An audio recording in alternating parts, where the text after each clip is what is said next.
Olá pessoal, bom dia a todos os polos que nos acompanham, bom dia tutores, bom dia professora Domingas. Bom dia professora Rosânia, bom dia a todos aí no polo, tutor, aluno, todos vocês um grande bom dia e um abraço a todos. Ok, então vejo que vocês acompanharam as aulas, né? Então agora nós vamos para as atividades, responder as atividades com vocês, trocar aqui os conhecimentos que eu acredito que vocês estão acompanhando e com certeza tem algum questionamento, tem as suas contribuições. Então vamos lá falar um pouco do capitalismo.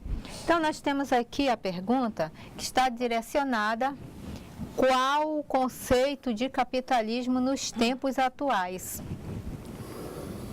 Observem aqui que a resposta ela vem trazendo para os tempos atuais, né? O que seja esse capitalismo, como que está o capitalismo desenvolvido hoje no contexto atual, né? Então, o capitalismo é um sistema econômico que visa a distribuição de renda entre as instituições privadas e, com isso, nós podemos estar aqui citando vários órgãos particulares, né, professora? Nós temos faculdades, escolas particulares, então não deixa de ser o capitalismo.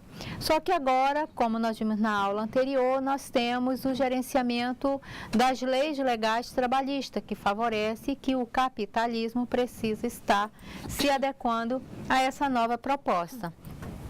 Professora, a senhora deseja fazer alguma consideração com relação ao capitalismo? Então, eu estava recordando agora de uma música, né? Homem primata, capitalismo selvagem, né? Hoje a gente vive fazendo parte disso tudo, né? O que é o capital? Existem alguns teóricos, por exemplo, que escrevem a respeito do capitalismo. O próprio Karl Marx fala a respeito disso. E ele faz como uma das referências a questão do trabalho, né? O que é o trabalho? Ele deve ser um fator de realização para o indivíduo e não um fator de exploração. O que muitas vezes a gente percebe é que muitas vezes isso de fato acontece, né? A jornada de trabalho às vezes é superior, às vezes não cumpre o que diz a legislação. Então, é esse mundo onde se pensa no poder econômico, é esse mundo onde há uma disparidade entre as classes, né? Às vezes quem tem muito mais quer e às vezes aquele que realmente tem mais pessoas na família que precisam ter um recurso a mais não tem, e aí é que entra uma outra questão, né? Entra programas e etc. Exatamente. Hoje a gente observa, professora, que existe muitos desempregos, né, ocorrendo em todo o Brasil e com certeza em alguns países também existe isso, essa questão do desemprego, né, essa falta de apoio. Aí vem os incentivos do governo para amenizar toda essa situação que vem acontecendo. E aqui nós temos, na questão 2, diz o seguinte: por que a indústria moderna, ao produzir mercadoria em grande quantidade e baixos preços, fez quase desaparecer a produção artesanal, que muito antes, né, desse processo da Revolução Industrial, tinha os artesãos que viviam da sua própria produção. E o que fez desaparecer em meio a essa Revolução Industrial? Vamos para a resposta. Aqui diz o seguinte: os antigos artesãos, eles foram obrigados a se sujeitar. Observe essa palavra aqui: se sujeitar, se submeter, aceitar, acatar o capitalismo, que sistematicamente os exploravam.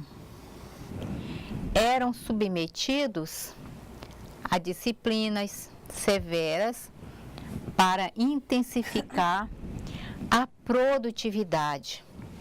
Sua jornada de trabalho se estendia até 16 horas diárias.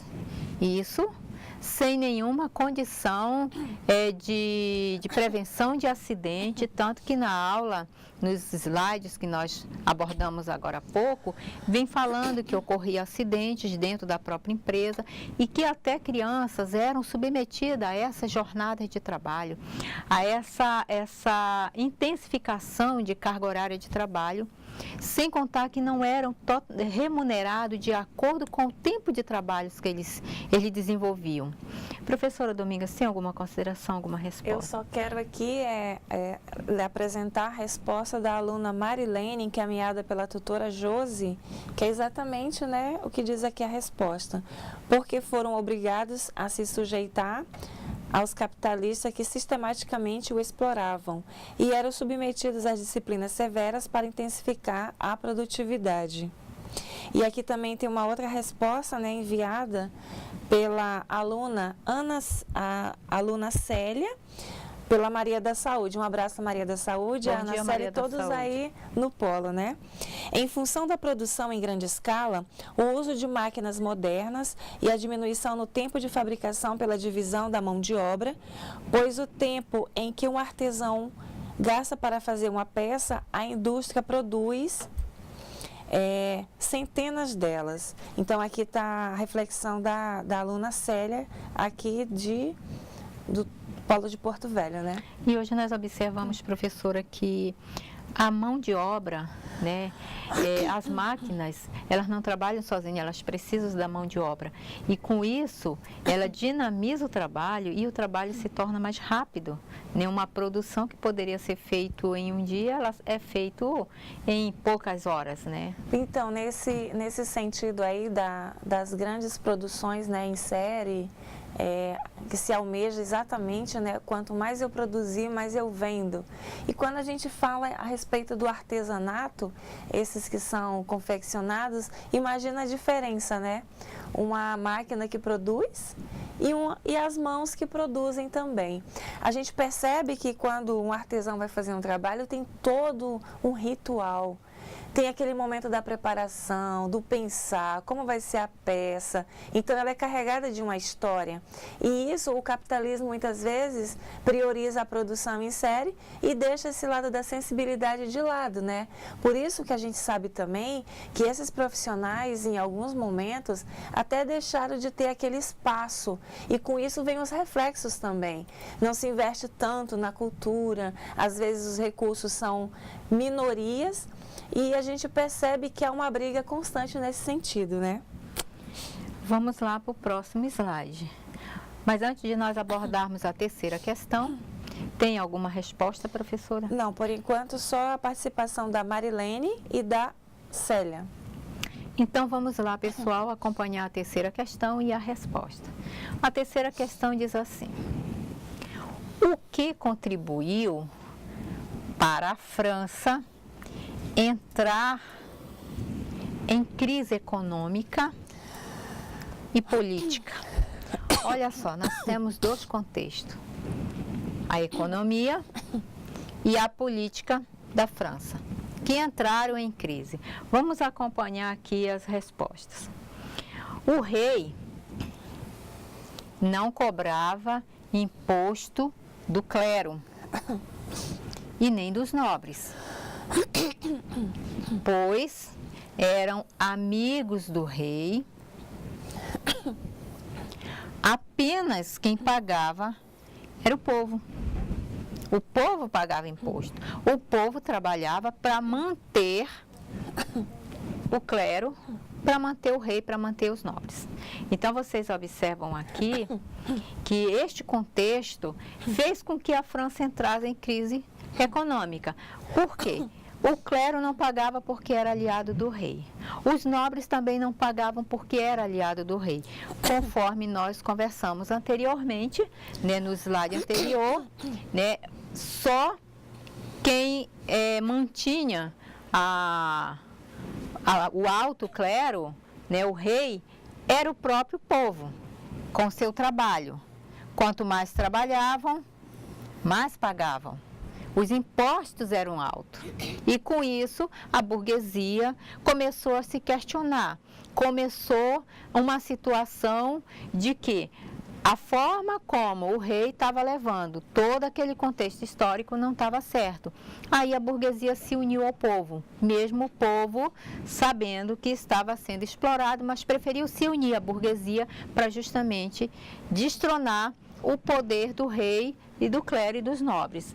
Alguma consideração, professora? Nós temos aqui a participação da Célia, né? Maria da Saúde nos encaminhou agora, referente à questão 3. Cobranças de altos impostos por parte do rei, insatisfação da burguesia e do povo. Quero agradecer a participação da Célia e ela colocou aqui de forma bem objetiva, né, a questão dos impostos, né? Até hoje a gente percebe, né, fazendo um recorte temporal aí da época e a atualidade. Hoje a gente convive com esses altos impostos. O Brasil é um país que se cobra muito imposto. Em tudo você paga imposto. E isso deveria ser direcionado, né, para programas e para benefícios da população. E o que a gente observa é que na hora que se precisa, né, um exemplo disso é o sistema de saúde, muitas vezes a gente fica esperando e não tem o retorno necessário, ou seja, se desconta no tempo certo e na hora que há necessidade existe a demora no atendimento. E o que a gente observa também, professora, que atualmente a gente é visível, a gente percebe que a educação também precisa desses impostos, né, para melhorar a questão da educação, da saúde, moradia, né, a renda a ser distribuída de acordo com o trabalho que é sendo desenvolvido, os impostos que são cobrados, a gente sabe que mesmo nessa época já era alto para o povo dessa época, para a nossa época o povo também continua sendo alto, né? Então esse imposto atualmente ele está de acordo com o nosso desenvolvimento, conforme surgem as produções, né? Vamos para o próximo aqui. Tem mais algum comentário, professora? Não, até agora nenhuma participação, somente das duas alunas e das tutoras também, né? Então, nós queremos agradecer aos tutores que estão participando, aos alunos, né? E pedir que continue enviando suas contribuições, suas respostas, para que nós possamos estar aqui interagindo nesse processo cognitivo. Vamos lá para a quarta questão. Comente o que você entende por Declaração dos Direitos Humanos. E aqui nós estamos apresentando para que você deixe no memorial as suas contribuições com relação aos direitos humanos, o que está nos beneficiando, né? E tem alguma contribuição, professora, com relação à quarta questão? Não, até agora não. Então, pessoal, conforme nós estamos falando da questão do direito dos humanos, né, que ele visa todo esse acompanhamento para que garanta, de fato, o direito do cidadão. Para que nós, enquanto cidadão, temos os nossos deveres, mas também nós temos os nossos direitos. Né, e a gente observa que isso precisa, né, ser colocado em prática mesmo e fazer valer nossos direitos. A senhora quer fazer alguma consideração, professora? Aqui eu quero registrar a participação da Keila, né? Ela está nos enviando a resposta do aluno Decionílio, referente à questão 4. Uma lei que foi criada para defender o direito do homem e da mulher, muitas vezes burlados por quem deveria aplicar a lei. Aqui a participação do aluno lá de Cujubim, né? Certo. Então, pessoal, conforme vocês estão acompanhando as nossas aulas, né, esse contexto histórico que nós estamos trazendo para vocês, até chegar à nossa atualidade, vocês vão estar vivenciando e vão poder fazer um paralelo dessas duas histórias, o período da Revolução Industrial e esse processo atualmente, o que nós temos de legado nos tempos atuais, o que nos está favorecendo toda essa Revolução Industrial. Hoje no Brasil nós temos grandes indústrias, né, professor? Indústrias de TVs, nós temos indústrias de carros, celulares e no polo, né, que é chamado Zona Franca de Manaus, nós temos infinidades de empresas, né, de indústrias mesmo. Exatamente. Aqui, por exemplo, na região norte, nós temos um potencial referente à Zona Franca, né, que é justamente em Manaus. A Zona Franca de Manaus é bastante extensa e atende uma infinidade de empresas e os recursos com certeza são bem movimentados. Eu quero aqui registrar a participação, né, da Maria da Saúde, está enviando a resposta da aluna Fran. O descontentamento do terceiro estado, que produzia e pagava impostos para sustentar o clero e a corte, que gastava demais, o que aumentou a carga tributária excessivamente, né? Então, quando a gente fala assim em tributos hoje, a gente observa, né, tanto é que tem uma área do direito que cuida disso, né, direito tributário, exatamente para orientar a população quanto a isso. É uma área mais específica que orienta bem melhor. E aqui também tem uma outra participação da tutora Maria José, de Espigão do Oeste. Ela está apresentando aqui a resposta de um aluno. Direito de ir e vir. Se expressar de livre escolha e igualdade entre todos os seres humanos. Aqui, novamente, a participação da Maria da Saúde, a resposta da aluna Fran, né, referente à quarta questão. A Declaração dos Direitos Humanos é uma carta, documento de intenções onde os países signatários se comprometem a reduzir as desigualdades sociais e assegurar a defesa dos direitos humanos fundamentais, tais como direito à vida, dignidade e etc., né? Aqui também tem uma outra participação da aluna Rosa, enviada pela Maria José de Espigão do Oeste. A justiça das lideranças que só beneficiam aqueles a quem lhes convém, como nos tempos antigos. E aqui uma outra participação da aluna Fran, né? Agradecemos aí a Obrigada, Fran e a Fran, Maria. por estar participando. Bom dia. Direitos vitais do homem que lhe garanta condições mínimas de vida familiar e social. E a Maria da Saúde está dizendo aqui também que a aluna Célia está contribuindo aqui também com suas respostas. Obrigada aí, a Célia. Então, Célia, obrigada aos polos que estão nos mandando, né, as respostas. A gente observa que vai enriquecendo conforme os polos vão estar participando, os alunos enviando suas contribuições, suas respostas, começa a enriquecer os nossos conhecimentos, né? A gente começa a se envolver em todo esse processo de construção de conhecimento, e isso é importante, porque nós aqui estamos trocando os nossos conhecimentos com vocês, e vale lembrar também, como a aluna falou, a questão do direito à vida, direito à saúde, direito à educação, direito à moradia e direito a um salário digno, né, que venha também dar garantia para que o trabalhador consiga ter sua casa, possa sustentar melhor sua família, né? Então, para que reduza um pouco mais toda essa situação da inflação, desse processo aí todo de trabalho que nós sabemos que muito precisa ainda melhorar, né? Abrir mais empregos. E referente aos direitos humanos, é importante a gente deixar bem claro que eles representam, de certa forma, uma conquista, né? É uma conquista que não foi fácil. Hoje a gente observa aí importantes atuações referente a isso. Nós tivemos aqui, por exemplo, há um certo tempo aí, quando houve aquela situação lá no Presídio Sul Branco, a atuação dos direitos humanos, garantir o direito à vida daquela pessoa lá que estava cumprindo a pena, e foi uma situação bastante delicada, mas a gente observou ali a luta de quem é envolvido com essa questão dos direitos humanos, até mesmo para preservar, porque ali não se trata de uma vida, mas de várias vidas.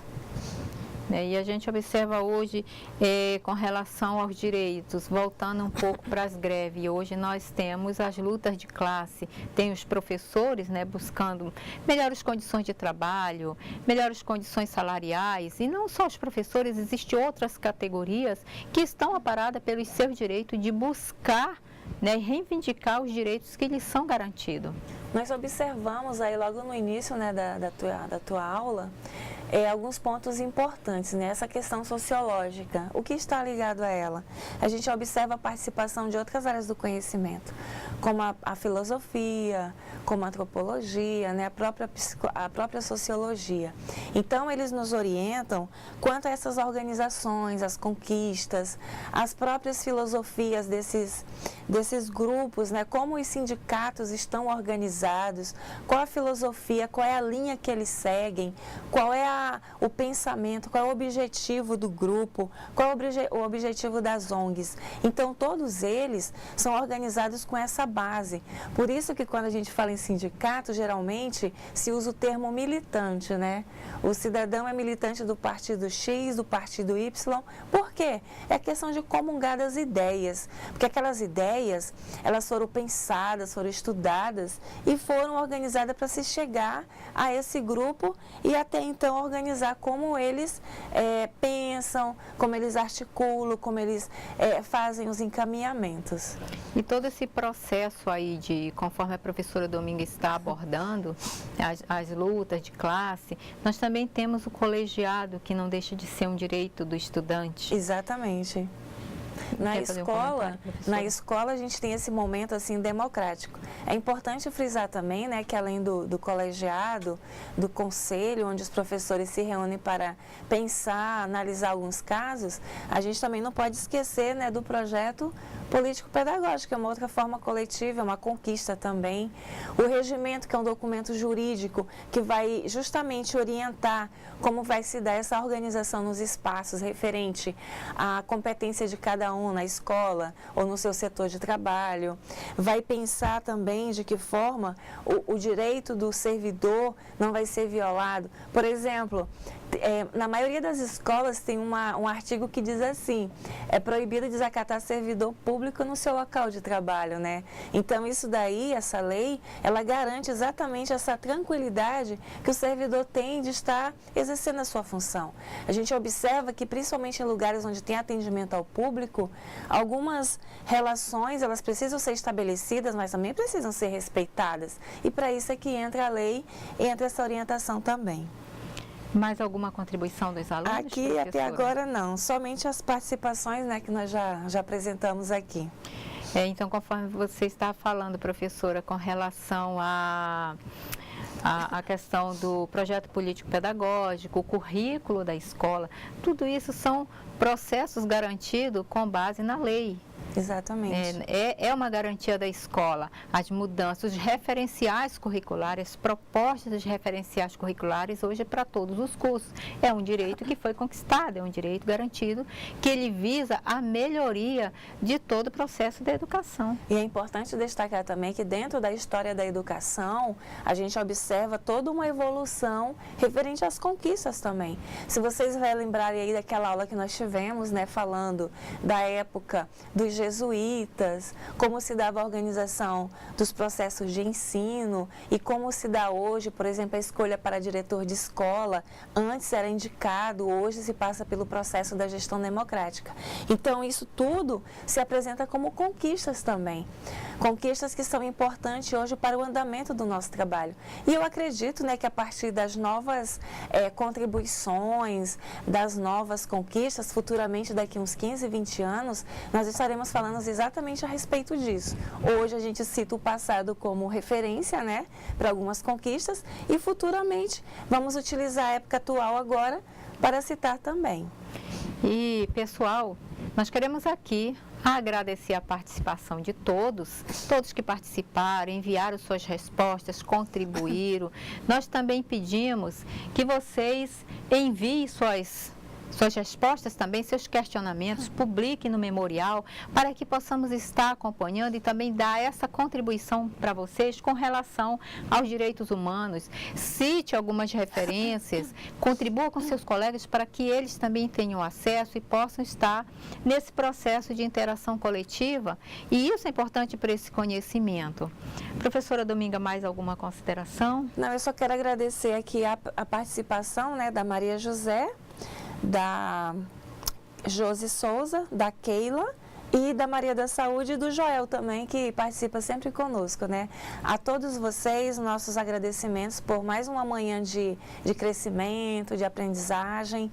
E desejamos que durante a semana vocês façam uma leitura, né, do que foi visto hoje, do que foi apresentado. E na próxima aula a gente se encontra, se Deus quiser. Um grande abraço a todos. Então, pessoal, na próxima aula nós vamos estar continuando a aula da unidade 1, nós vamos para a unidade 2 e nós vamos estar trazendo toda essa aula de hoje, fazendo revisões, para que esse processo de conhecimento das nossas mudanças sociais, ela fique bem internalizada, para que nós, enquanto cidadãos, possamos também estar dando nossa parcela de contribuição. E eu quero aqui agradecer a todos os polos, alunos, alunas, professores, a todos que nos acompanharam e desejar um bom dia a todos, agradecer aos colegas aqui do estúdio, que também fazem esse ambiente de aula virtual chegar até vocês e desejar a vocês uma excelente semana e na próxima terça-feira nós nos encontramos aqui novamente. Fiquem com Deus.